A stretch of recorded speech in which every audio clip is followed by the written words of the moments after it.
안녕하십니까, 황희만입니다. 문재인 정권 출범에 가장 중점을 준 정책은 서민생활 안정대책이라 할 수 있겠습니다. 서민생활 중에서도 가장 중심이 되는 것이 아마 집값, 아파트값이 아닌가 여겨지는데, 그런데 지난 한 1년 동안 이렇게 보면은 그 문제가 잘 해결되지 않은 것 같습니다. 오늘은 이 문제를 중점적으로 다뤄보겠습니다. 이 자리에는 부동산 전문가인 권대중 교수님 나오셨습니다. 안녕하십니까? 안녕하세요. 네, 지금 집값 하면 아무래도 가장 사람들한테 관심 가는 게 강남 집값 네. 아닙니까? 네. 지금 강남 집값은 어떤가요? 이번 정부가 작년 5월 8일 날, 5월 9일 날 대통령에 취임했죠. 네. 지금까지 계속 강남 집값만 가지고 이제 규제를 하기 시작했는데요. 여전히 강남 집값은 거래는 거의 멈춘 상태인데 가격은 하락하지 않고 있습니다. 한국감정원이나 국민은행에서 발표한 지난달 데이터를 보면은 여전히 0.07% 정도 오르고 있고요. 특히 가장 많이 오른 지역은 역시 송파구입니다. 송파구가 지난주까지만도 0.8% 올랐고요. 강남이 0.7% 뿐만 아니라 양천구까지도 전반적으로 상승세에 있습니다. 물론 거래는 예전과 같이 그렇게 잘 이루어지지 않고 있고요. 네. 그래서 아파트 값이 오르니까 정부에서 여러 가지 정책을 지난해도 내놓지 네. 않았습니까? 네. 그리고 또 지난 연말에는 초과이익 환수제 네. 이걸 실시하겠다 이렇게 네. 했는데 네. 그러면 좀 이제 잡힐까요? 이 재건축 초과이익 환수제는 지난해 연말에 이제 일몰이 되고요. 금년도 1월 1일부터 전면 제시하는데 이 재건축 초과이익 환수제를 좀 들여다볼 필요가 있습니다. 어떻게 그 부담금이 매겨지는지. 네. 이거는 이제 재건축을 추진하는 추진 이후의 단계에서부터 준공 시점까지의 집가 상승분에서 정상 집가 상승분을 빼고 또 비용도 뺍니다. 재건축하면서 들어갔던 비용도 빼고 나머지 부분에 대해서 부과되는 부담금입니다. 그래서 물론 세대별로 이제 3천만 원 이하가 남는 경우에는 부담금을 물리지 않고요. 물론 세대별로 그 이상 돼서 1억 1천만 원이 넘으면 부담금이 전체 금액의 50%까지 물릴 수 있습니다. 그래서 얼마 전에 이제 국토부가 부과되는 것들을 엄청나게 발표했었죠. 네. 이러한 부담금에는 여러 가지 문제점이 좀 있습니다. 첫째, 재건축을 추진하는 추진 단계의 종전 부동산 가격이 시가 기준이 아니고 공시가격 기준입니다. 그러다 보니까 시가 반영률이 한 60%밖에 안 되는데, 반면 준공 시점인 종후 가격, 공사 끝난 이후의 가격은 시가 가격입니다. 시가 가격입니다. 분양 가격이 시가거든요. 이게 차익이 더 벌어지죠. 더 벌어지죠.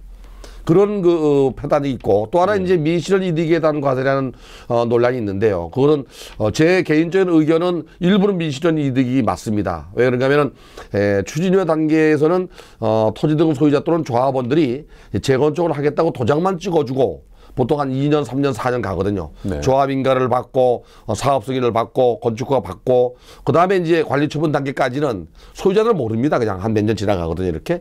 그것도 역시 집가 상승분에 대해서 부담금을 물려야 되는데, 사실은 재건축 길이의 전반적인 재건축 기간 동안에 가장 많이 소요하는 기간이 바로 그 기간입니다. 공사는 보통 2, 3년밖에 안 가거든요. 네. 근데 이제 이주를 하고 철거하면서 착공을 해서 공사를 하는 기간 동안은 개발 행위를 했다고 볼 수가 있는데, 세금은 그 이전까지 전부 다 물리기 때문에 좀 문제가 있다. 그런 생각이 들고요.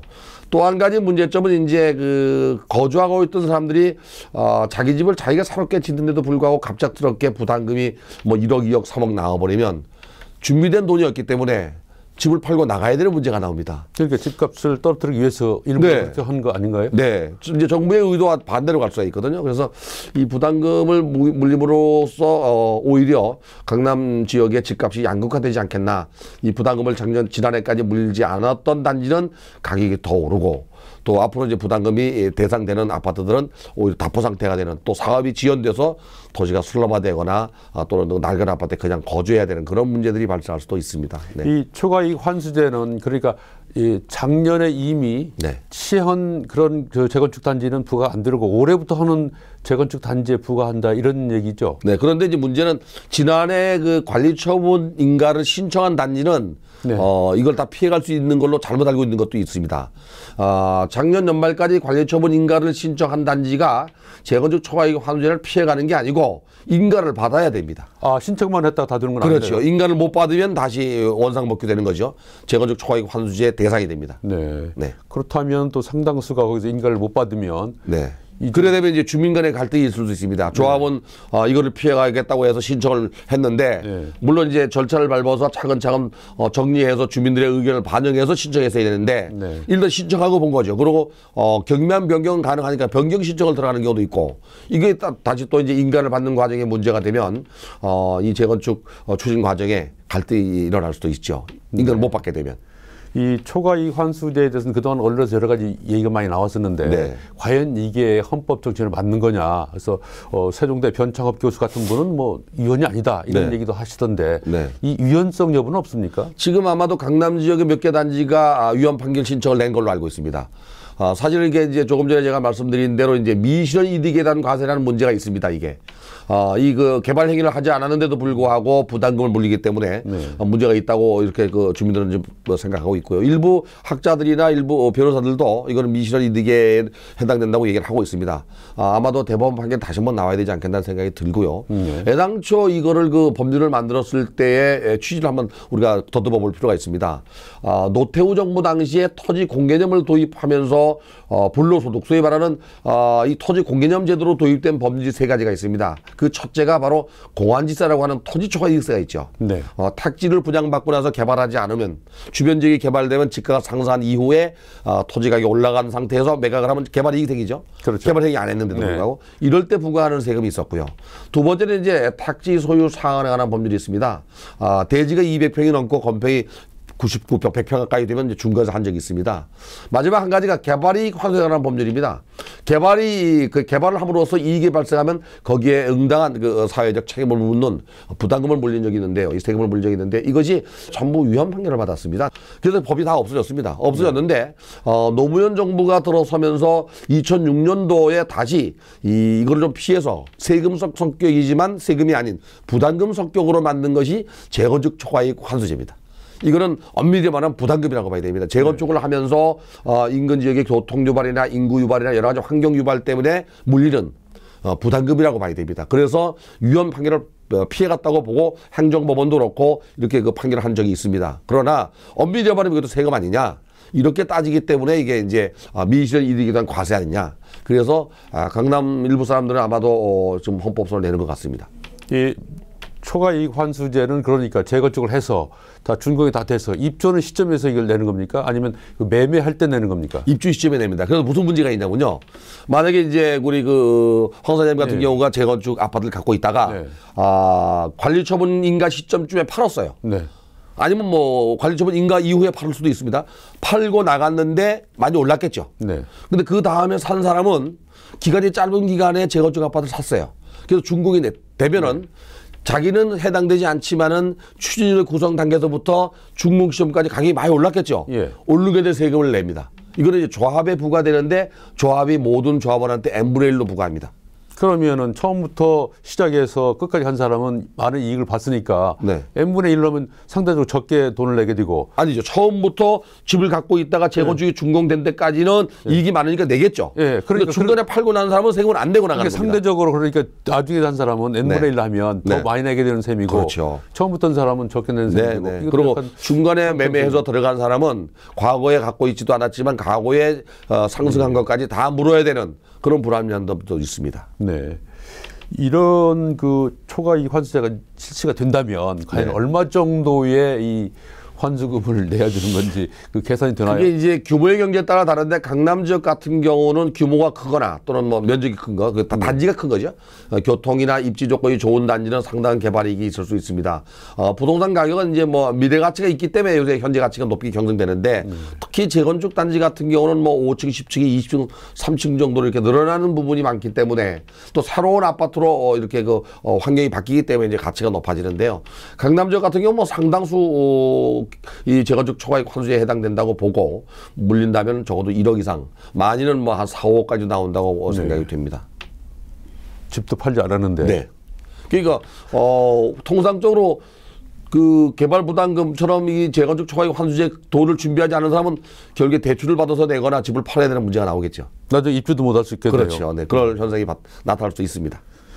또 이 정부에서 그 이런 얘기가 나오지 않았습니까? 그 재건축 연한을 30년에서 40년 늘리겠다. 네. 재건축 좀 못하게. 네. 이건 어떻게 되는 겁니까?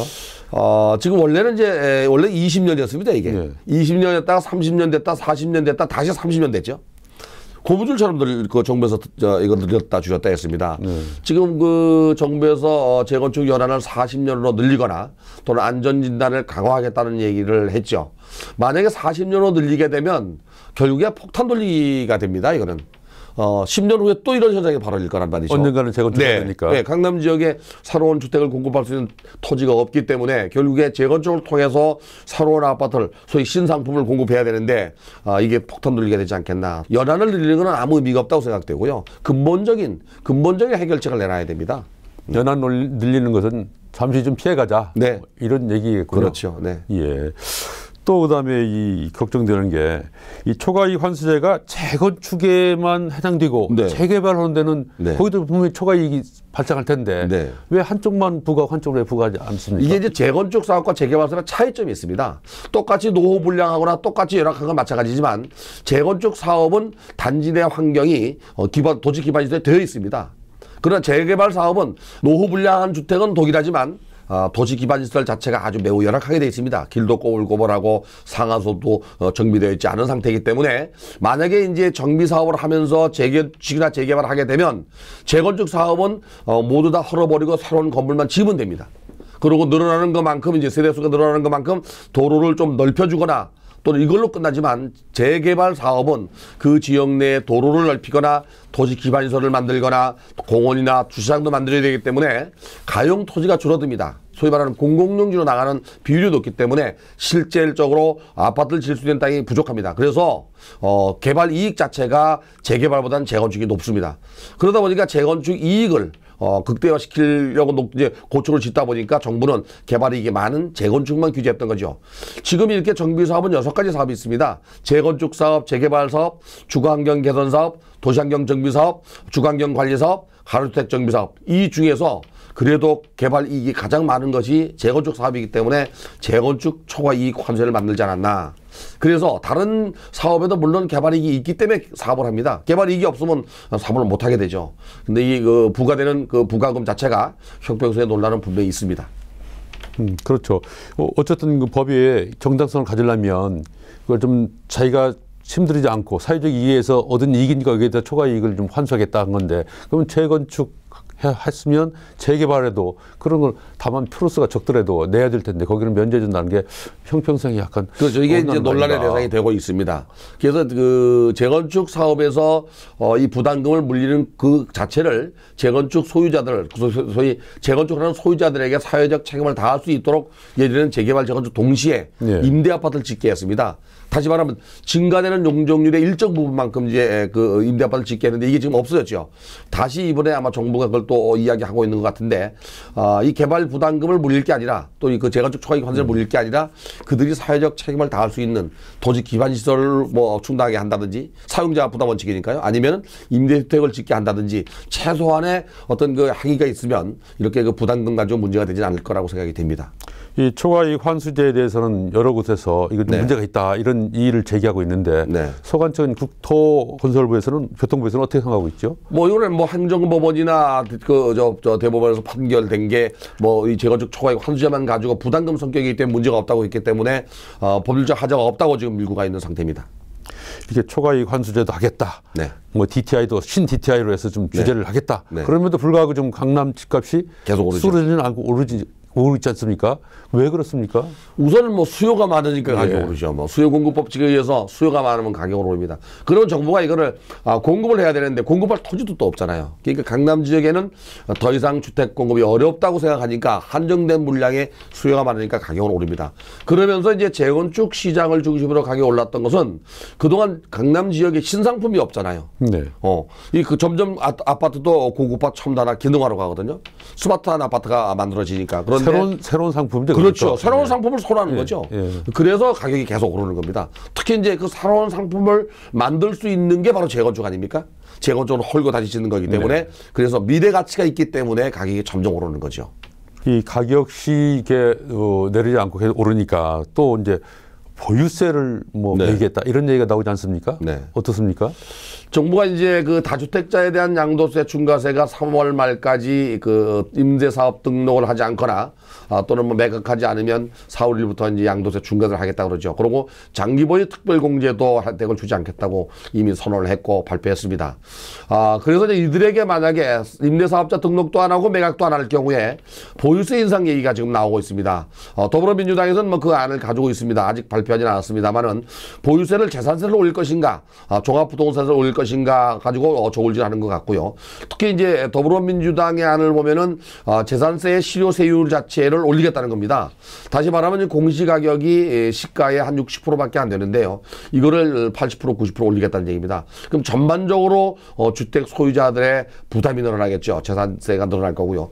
뒤따라서 이제 그 종합부동산세도 아마 손질을 하겠다고 하고 있습니다. 지금.